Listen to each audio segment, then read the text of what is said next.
Let's get the latest on the ground with Jim Lechner, who is live in Ukraine with the latest on the war. Jim.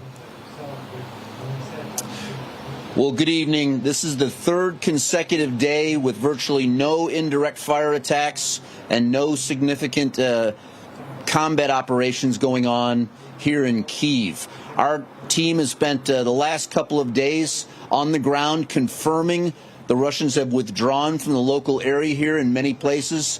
This comes in the wake of Ukrainian success, where they pushed the Russians north of the European River. In some places to the east of Kyiv, 30 to 50 miles back from the city center is where the Russians are currently at. And the Ukrainians are reasserting civil and police presence in those areas. Today, in fact, we spent time to the direct north of Kyiv. We were more than 25 miles north of the city, and the Ukrainian forces were pushed even farther than the places that we'd gone.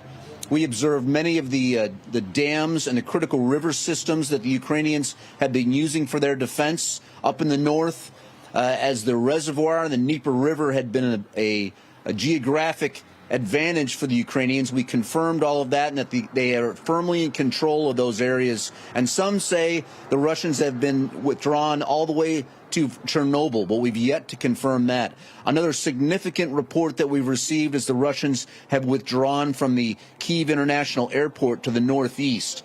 Now, if this is the case, then from a military perspective, the Russians are certainly curtailing operations here, and it would be very difficult to foresee them renewing their offensive at any time soon by giving up the airport, which is always the critical first piece of terrain that a military force tries to secure when it takes a major city like Kiev. Again, the reports are they've given up the airport in Kiev and withdrawn to the north.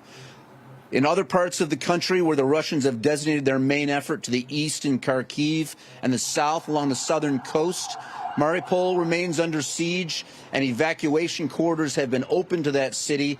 Thousands of civilians have been evacuated, but there's still many tens of thousands trapped in that city as it remains under siege. And as of yet, the Ukrainians and the Red Cross have been unable to get humanitarian aid into the city, although some people are being evacuated.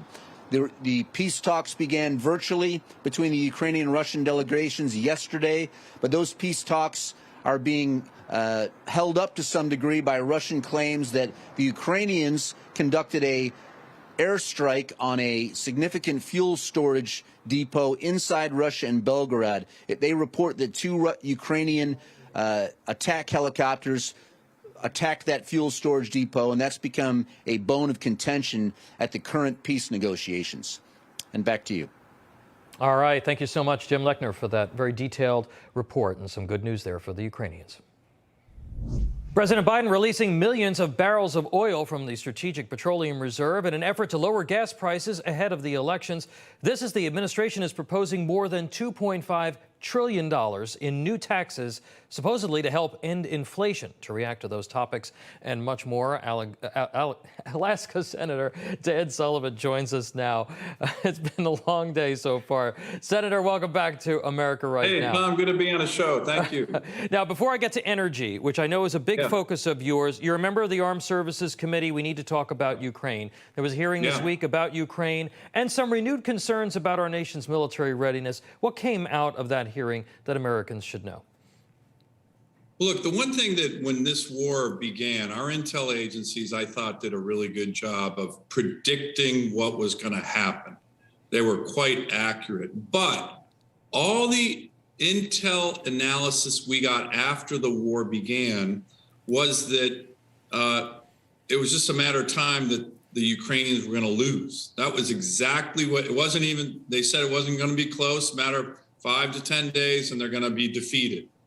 What we need is a paradigm shift. Obviously, that was incorrect, and I'm not blaming the intel agencies, but what we need is a paradigm shift, and it's this, that they can win.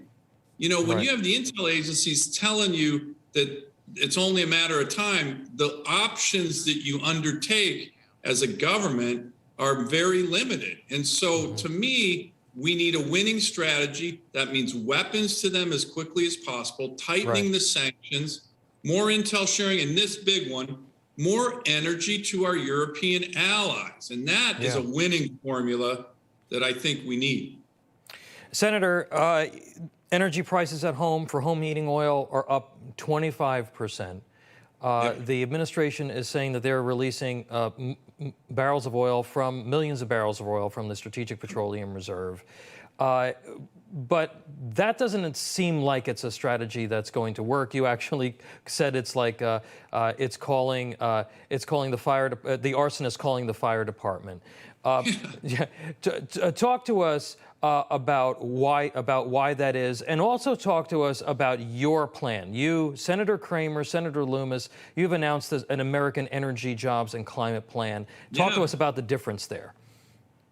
Well, look, Joe Biden, as you mentioned, Tom, he set the fire, and now he's calling in the fire department. What do I mean by that? From day one, his administration has been focused on shutting down the production of American energy, on limiting and killing energy infrastructure, and on going to our financial institutions saying, don't invest in American energy.